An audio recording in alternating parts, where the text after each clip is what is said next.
Welcome back to another episode of Rock Boys Football. Mario Cristobal, the Miami Hurricanes, kicking off fall camp, and it's early. We got some fun storylines to get into. We got a lot of positives to talk about, especially coming from some of the new faces, some of the late transfer portal additions that Miami made after spring practice. Also got some question marks as well, which look is not a bad thing. Like when I look at Miami going into 2025, I'm trying to check off national championship boxes. There's a lot about this program that I think can allow Miami to compete at the highest level. There are still some questions that you want to see answered for Miami during fall camp. We'll get into some of those as well. We got a bevy of storylines to talk about now. Before we get into it, as always, want to do two things. Number one, shout out to the Miami Hurricane fans. I kind of said it throughout the offseason. This is going to be the year where I think it's going to be the most fun to talk about this program. I think it's the most talented roster Mario Cristobal has put together. I think it's the most complete roster that Mario Cristobal has put together. Going to be really fun talking this program. Appreciate you guys rocking with it. If y'all do enjoy the content, consider subscribing to the channel. And one of the things that I'll just start with is there's some elite reporting around this Miami Hurricanes program. You know, whether it's Gabby Rudy and David Lake at 24/7 Sports, whether it's Alex Donald with Locked On Canes, everything you hear coming out of fall camp with some of these guys getting eyeballs on this roster, the thing that stands out to me the most, everybody's saying how much this roster passes the eyeball test. Now, look, is passing the eyeball test going to lead to winning football games in 2025? No, probably not. It matters, though. I mean, why was a team like Georgia so dominant in the early 2020s? Yes, they were a very, very well coached team, had a lot of talent. They look different. They just look different, especially with their big bodies along the line of scrimmage. You hear the reporting coming out of fall camp, and that's the narrative. Like from an eye test standpoint, this team passes it with flying colors. And I think that's a testament to what Mario Cristobal and this coaching staff have done, recruiting the high school ranks, developing the high schoolers, and also supplementing in the portal. This is a really good roster, and it's a deep roster in a lot of different areas as well. That's what excites me, number one, just kind of an overarching conversation about Miami. Look, football is a height, weight, speed game, man.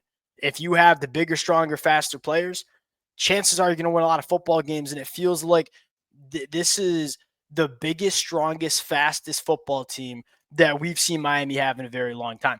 That's where you want to start right off the bat. Number two, Carson Beck, man, he's back. And I don't just mean that with he's out there throwing the football for Miami. Everything you've heard with people getting eyeballs on Carson Beck is the ball's coming out with some life. The ball is coming out accurately. Carson Beck looks like the quarterback that we saw at Georgia in 2023 and in 2024. My opinion on Carson Beck has not changed. The only worry I had with Carson Beck was, hey, is the rehab going to go well?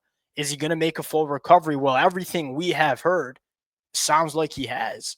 Carson Beck, man, he fits like a glove within this Miami Hurricanes offense. That's probably where I'd want to start is as much as the national media likes to act like Miami doesn't have a good pass catching group around him. Look, there are question marks in the wide receiver room, no doubt about it.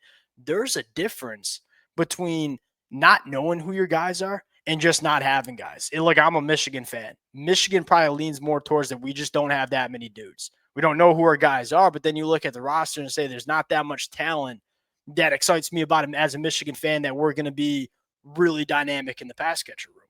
Now you look at Miami and say, look, we don't necessarily know who our guys are right now. There's 9 or 10 guys that very well could be dudes for Miami in 2025. It's a numbers game. If you got 10 guys you think you can play, 3, 4, 5 guys are probably going to step up in 2025. You know, that Miami does not know who the guys are going to be. I think they feel good that they have enough capable bodies that they going to be just fine at the pass catcher position, at least comfortably better than what Carson Beck was working with at Georgia in 2024. Miami brought in, and this is another important conversation too. Miami brought in a lot of veteran pass catchers, especially in the spring. You know, Keelan Marion, Tony Johnson, guys that have been around the block, not necessarily the most exciting names, but guys that you kind of know what you're going to get from. They brought those guys in not necessarily to be the starters on offense. In fact, I would probably argue that in the best case scenario, it's a guy like Malachi Tony, it's a guy like JoJo Trader. That's kind of what you're hearing coming out of fall camp is that, okay, we brought in the veterans to set a floor, to push the young cats on this roster, but the young guys are continuing to show that they're the best option for Miami. When you close your eyes and envision Miami winning 11, 12 football games in 2025, making a run in the college football playoffs, all of which I think is very, very, Miami's very capable of doing. You close your eyes and you envision JoJo Trader, and you close your eyes and envision Malachi Tony, and probably a guy like Joshua Moore. That's what we're hearing during fall camp. The most impressive flashes that you are seeing, they're not coming from the new additions, maybe outside of CJ Daniels. They're coming from the JoJos and the Malachi Tonys. That's big if you're a Miami fan. Best case scenario is you brought in some veteran wide receivers to push the young cats, but the young cats win out.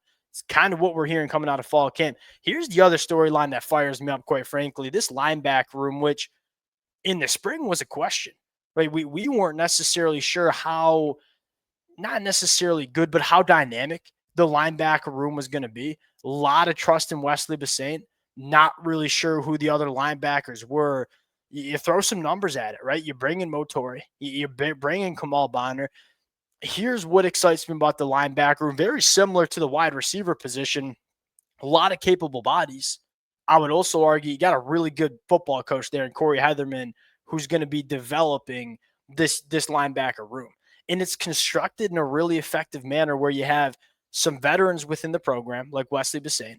You have some new faces in Motori and Kamal Bonner. And you also have a lot of young talent. So you got a lot of different kind of bodies and, more importantly, different kind of skill sets, right? And Wesley Bassane, probably the all-around most complete off-ball linebacker you have in terms of what he can do fitting the run, in terms of how well he plays in space, in terms of how well he drops back in coverage. Then you got a guy like Motori, probably a little bit more of a run-stopping linebacker, really violent at the point of attack and take on blocks, shed blocks, and be a presence between the tackle box and the run game. Maybe not as good in coverage and in space. We know how good this kid can be in the tackle box. Well, that's okay. On those second, third downs, or when you're playing a team like SMU that wants to spread you out, well, maybe you'll lean a little bit more into a Kamal Bonner, or maybe a guy like Bobby Pruitt, maybe some undersized guys that aren't as good stopping the run as Motori, but can run in space. You got a lot of different skill sets and unique skill sets in that linebacker room. So when you play Notre Dame, Motori's probably playing a lot of football because we're trying to stop the run against Jeremiah Love. Well, when you go on the road to play SMU in November, maybe we're leaning into Kamal Bonner and Bobby Pruitt, a little bit more athleticism at the linebacker spot. Last year, Miami didn't have those options. They didn't have the depth. They were just like, hey, we got to play these guys regardless because that's all we got. You can be multiple. You can be really versatile. You can play different guys in different situations. Corey Heatherman talked about that during media days. It's probably what excites me the most about this linebacker room. It went from kind of a question mark, wasn't sure how good it was going to be, to some quiet optimism. This position group is starting to excite me going into 2025. Last thing I want to talk about here that I think we're really starting to learn in terms of newcomers, Marty Brown, he's going to play. We weren't really sure. I liked him more than most, right? When he committed to Miami, I probably made a pretty big deal about it. I think there were some Miami fans that are like, you're getting really excited for a running back 3. And he might be running back 3 on this roster. He's going to be part of the rushing attack. This went from a 2-headed rushing attack to a 3-headed rushing attack, in my opinion, pretty dang quick. We know Jordan Lyle can play. We know Mark Fletcher can play. Chamar Brown sounds like he's going to make the jump from the FCS to the Power 4 level pretty dang routinely. Some different skill sets. Jordan Lyle, that extra gear that maybe nobody else has in the running back room. Mark Fletcher, maybe the most complete running back in the room. Then Chamar Brown. Chamar Brown, 225 pounds. This kid is put together. Has some wiggle at the second level, but he's gonna be smashing skulls as a running back for Miami. And so I look at it and say, all right, you got 3 running backs that you love. They all bring different kind of skill sets, and you're deep. Miami's going to run the football a lot. I would be stunned if Miami doesn't run the football 30-plus times a game. You got 3 running backs that you can keep fresh every single week. Trying to tackle Mark Fletcher in the fourth quarter when he's only had 10 carries, they're going to be a problem for a lot of defenses, especially in the ACC, where I just don't think many defenses can match what Miami has along the line of scrimmage with this offensive line. There's, to me, from a personnel standpoint, very, very clear identity. We got the best offensive line in this conference. We got the best running back room in this conference. In a conference where we have comfortably recruited the best along the line of scrimmage, we don't think there's another ACC team outside of Clemson that can deal with us up front. That, to me, seems like the recipe. And then Carson Beck working play action, leaning on the run game, working play action. That's the recipe for this offense. What to watch for? What are the big question marks? To be honest, I don't, besides figuring out the wide receivers, I don't have all that many question marks about Miami on offense. We are checking boxes with this Miami Hurricanes football team. My questions are here. The interior defensive line in that safety spot. You're hearing great things about Justin. Here's the thing I'll say. You're hearing great things about Justin Scott, Ahmad Moten, and David Blay. Those are three guys on the inside. In a perfect world, Miami has six guys they can trust. I think they're at three right now. That's not to say Artavius Jones can't become one of those guys. That's not to say Donta Simpson can't be one of those guys that you trust. But right now, you got three. You probably want to get that number 2-5. Regardless, hey, Justin Scott, Ahmad Moten, David Blay, they're going to have to play a lot of football. They're going to have to be in good shape. If you can get them in good shape and staying healthy, I think Miami should be fine in the middle of that defensive line. You're looking for other names to step up. You know, Alex Dono and I talked about this the other day. You have the ability to kick a guy like Akeem Mesidor inside or a guy like Armando Blunt to the inside, Ruben Bain to the inside. I don't know if you want to do that, right? Because those are some of your best football players on defense, and they're very clearly at their best when they're coming off the edge. Although you have the ability in a pinch to do so, you don't want to have to rely on it. You don't want to start messing around with some of the best players on your roster. You want to put them in spots where they can be successful. In order for Miami to do that, got to have numbers step up in the middle of that defensive line. Then the safety spot. Hey, Zachariah Poyser sounds like he's a plug-and-play guy, locked to start. Who else? Jacoby Thomas is probably the leader in the clubhouse. Markeith Williams, Dylan Day, can they push? Keontae Scott has come in and provided a lot of value as a nickel defender. You feel like you have enough numbers? Again, kind of the similar conversation is we just feel like this team's a little bit deeper. And you have more players that are above the line. And what I mean by that is normally there's a line. And there's players that are above the line that you trust to play. And there's players that are below the line you don't trust to play.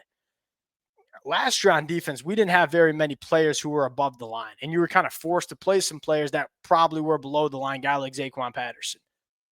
Going into 2025, feel like you have more players that are above the line. And I think that matters for Miami because that's really where this program fell apart last year. When they had to get into their depth, they didn't have enough of those guys. The other thing I'll say about the safety position that I was just kind of toying around with is when you have Xavier Lucas and OJ Frederic, take some pressure off your safeties, right? I mean, you got two guys that you trust in man coverage, kind of leaving them out on an island.